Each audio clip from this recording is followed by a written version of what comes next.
1, 2, 3. Tes suara 1, 2, 3. Hello, hai, Assalamualaikum dan selamat sejahtera semua. Diharapkan anda semua sihat sentiasa di samping keluarga. Okay, welcome back to my channel Dedi Aula Production. Saya Azamuddin. Okay, video kali ini saya nak membincangkan ataupun kita nak mengupas topik yang popular di kalangan YouTube pemula, termasuklah saya, iaitu bagaimana saya mendapatkan 1000 subscriber dan juga 4000 jam tayang. Okey, untuk sedia maklum semua, untuk kita mendapatkan dua perkara ini, kita kena mengetahui secara asasnya, iaitu bagaimana audien ataupun viewer dapat reach ke kita punya channel, yang kita kenali sebagai traffic source, ataupun kita panggil sumber-sumber traffic yang datang ke channel kita. Okey, di sini saya memberikan ada 8 traffic source yang perlu kita ketahui. Kalau anda ketahui ke 8 traffic source ni, insya-Allah channel kita akan berkembang dengan baik. Dan saya telah buktikan benda ini di channel Dedi Aula Production ini. Walaupun channel ini masih baru lagi, tak sampai pun sebulan saya monetize. Jadi saya nak berkongsi kepada anda semua bagaimana saya mendapatkan 1000 subscriber dan juga 4000 jam tayang. Tapi sebelum itu, kita layan intro dahulu. Ya.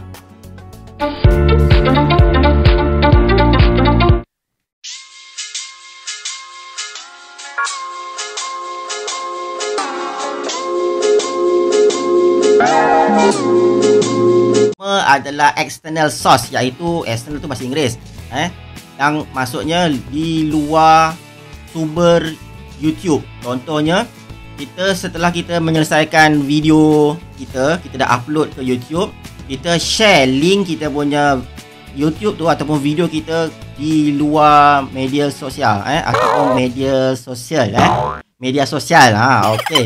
Alright. Contohnya macam Facebook, Instagram, TikTok, Twitter dan sebagainya. Bila kita sharekan kita punya video di channel-channel media sosial di luar, so kita akan tarik traffic ataupun kita tarik source daripada viewer luar untuk masuk ke dalam kita punya channel ataupun tengok kita punya video tersebut. Jadi secara tidak langsung kita punya video akan meningkat viewernya, iaitu daripada source external source itu. Okey, jadi anda semua jangan malu, jangan segan untuk kita sharekan kita punya hasil video yang kita telah buat ke media-media sosial yang saya sebutkan tadi.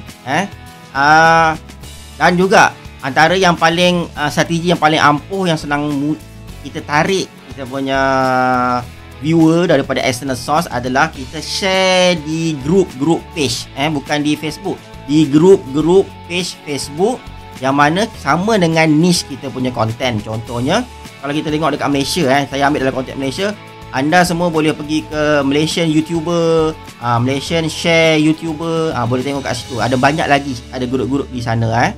Okey, pada masa yang sama, anda juga boleh share di ruangan WhatsApp status. Kat situ kita banyak kita punya kawan-kawan kenalan. So, mereka boleh klik di situ dan link dan akan terus direct ke video kita juga. Dan pada masa yang sama, kita juga boleh sharekan link kita di media sosial, dan juga kita boleh arahkan orang terus klik link tersebut. Kalau dengar banyak bunyi-bunyi deruan di luar sana, sekarang tengah hujan, so mungkin ada terdengar sedikit lah. Okey, alright. Kita sambung.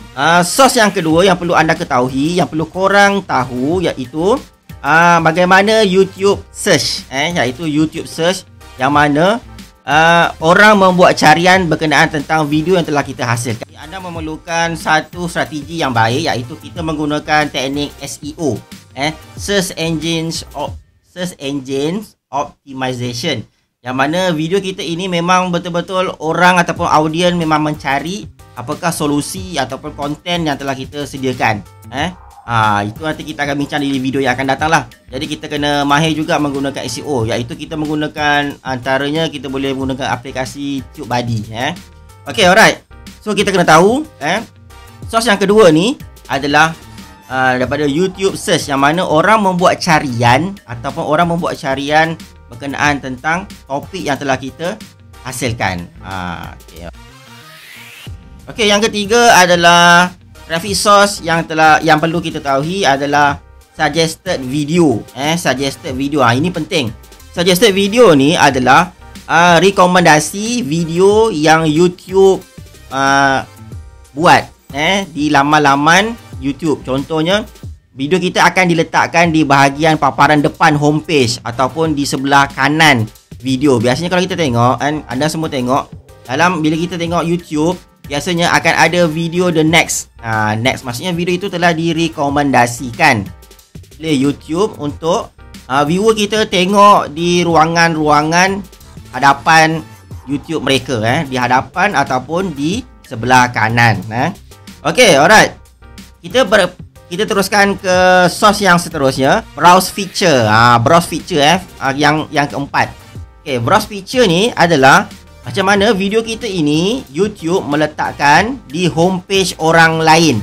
Di homepage utama orang lain. Contohnya, bila kita buka laman YouTube, pada interface yang pertama, kita telah nampak video-video kita itu diletakkan di hadapan. Biasanya macam mana kita nak dapatkan traffic yang sebegitu? Dengan cara audien kita telah tengok video kita yang sebelum ini. Jadi secara tidak langsung algoritma YouTube dia akan memaparkan interest ataupun kecenderungan audien kita yang suka tentang konten kita, relating topik lah yang telah kita bekalkan. Jadi kat situ nanti bila audien kita ataupun kita punya subscriber yang dah tengok video kita yang sebelum ni, mungkin dia belum subscribe, dia akan paparkan kita punya video di ruangan homepage channel YouTube audien kita. Okey, traffic source yang kelima adalah channel page. Iaitu maksudnya kita punya page ni, kita punya niche ataupun kita punya topik yang banyak kita bincangkan apa. Jadi Aula Production ni banyak topik yang saya sharekan tentang tutorial dan juga unboxing. Lifestyle ada, cuma taklah banyak berbanding unboxing dan tutorial. Jadi bila kita punya niche ataupun kita punya main content, kita punya channel itu dicadangkan ataupun orang type search jumpa, so orang akan tengok lah kita punya konten, dan pada masa yang sama dia akan menaikkan lagi kita punya rating video kita, dan kita boleh tengok di bahagian viewer akan meningkat, dan juga di bahagian watch time kita juga akan meningkat. 5 traffic source yang saya sebutkan tadi, yang awal tadi tu, kita boleh lihat di YouTube Studio. Okey, jom kita ke paparan YouTube Studio. Dah homepage. Homepage YouTube kita. Sebelum ni kalau saya ada dengar lagu zombie, so dia akan ada keluar lah. Sini kan, Mona Lisa contohnya kalau ada kan. Okey, so kita akan terus ke YouTube Studio. Kita pergi ke bahagian analitik dan kita pergi ke bahagian reach. Okey. Alright, kat sini okey, traffic source type. Kat sini. Dalam channel saya ada juga yang benda teknikal yang saya buat, iaitu playlist di antara rakan-rakan YouTube yang lain. So tapi kita tengok yang sini bahagian external. Ini yang saya sebutkan tadi, external 13.8%, YouTube search 5.6%, channel page 4.6%, browse feature. Browse feature tu yang di homepage ataupun yang di bahagian rekomendasi 2.9. Others. Yang others ni yang kita akan bincang selepas ini, yang lagi 3 lagi Ke traffic source yang seterusnya, iaitu yang ke-6. Yang ke-6, 7, 8 ni dia lebih kepada technical, yang mana kita perlu setting, dan benda tu kita boleh buat mudah saja. Saya akan terangkan. Okey, yang ke-6 traffic source yang perlu kita yang perlu korang tahu dan juga korang perlu buat adalah traffic source yang kita setting dalam playlist YouTube kita. Kalau kita perasan di hadapan YouTube kita ada ruangan yang popular video. Kemudian kita akan boleh separatekan mengikut niche-niche, contohnya tutorial, unboxing, vlog dan sebagainya. Contohnya macam dalam channel saya ini, saya pecah-pecahkan itu. Jadi sekiranya audien kita yang minat tentang vlog ataupun lifestyle, dia akan suka tengok video-video kita yang seterusnya. Jadi itu penting. Itu juga akan menaikkan lagi kita punya rating ataupun viewer kita punya konten. Jadi jangan lupa kawan-kawan buat. Dan satu trik yang saya nak beritahu kepada anda semua yang telah saya buat, bila kita join dalam bila kita mulakan channel, jangan malu dan jangan segan untuk kita join mana-mana grup YouTube yang sama interest dengan kita. Contohnya ada yang minat mancing dan sebagainya, minat memasak ataupun minat membuat YouTube terjah dan sebagainya. Jadi anda perlu join grup-grup sedemikian. Supaya apa? Supaya bila kita join secara senang kata berjemaah lah berjemaah, lagi mudah kita grow up. Lagi mudah kita grow up. Jadi dan juga ada rakan-rakan saya yang sama-sama minat, so kita masukkan dalam video kita. Itu lebih pada teknikal lah. Jadi nanti bila audien daripada luar tengok, okey, ini video yang sama semua playlist. Jadi itu juga akan menyumbang viewer kepada video kita. Dan pada masa sama dia akan related lah, akan meningkatkan watch time dan juga pada masa sama akan meningkatkan subscriber kita.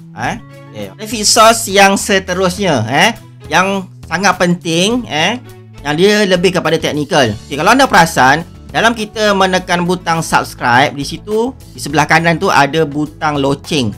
Butang loceng tu notification. Jadi bila kita punya subscriber ataupun kita punya audience menekan butang loceng tu, pada masa yang sama untuk semua video-video yang bila kita upload, dia akan dapat notification di bahagian YouTube dia, akan naik di sebahagian belah kanan tu, akan ada merah tu, akan naik bila kita upload video yang baru. Jadi di situ secara tidak langsung video kita akan diberikan notification kepada audience supaya kita tengok, kita tidak ketinggalan. Sebab tu biasanya bila YouTube, jangan segan ataupun jangan malu untuk kita beritahu kepada kita punya subscriber supaya tekan butang locengnya. Macam video saya ni lah. Kalau video ini memberikan info kepada anda, jangan malu dan jangan segan untuk subscribe channel Daddy Aulia Production dan juga tekan butang notificationnya. Jadi video-video saya akan datang nanti, dia akan memberikan satu signal kepada audiens saya supaya okey, video channel Daddy Aulia Production ni dah ada video yang baru. Jadi di situ juga akan meningkatkan lagi rating dan juga viewer kita punya channel ataupun kita punya video. Untuk traffic source yang terakhir, yang ke-8, ini bagi saya traffic source yang ini mungkin kita buat secara aman, secara alami. Contohnya yang saya buat ni mungkin lebih kepada traffic source trick.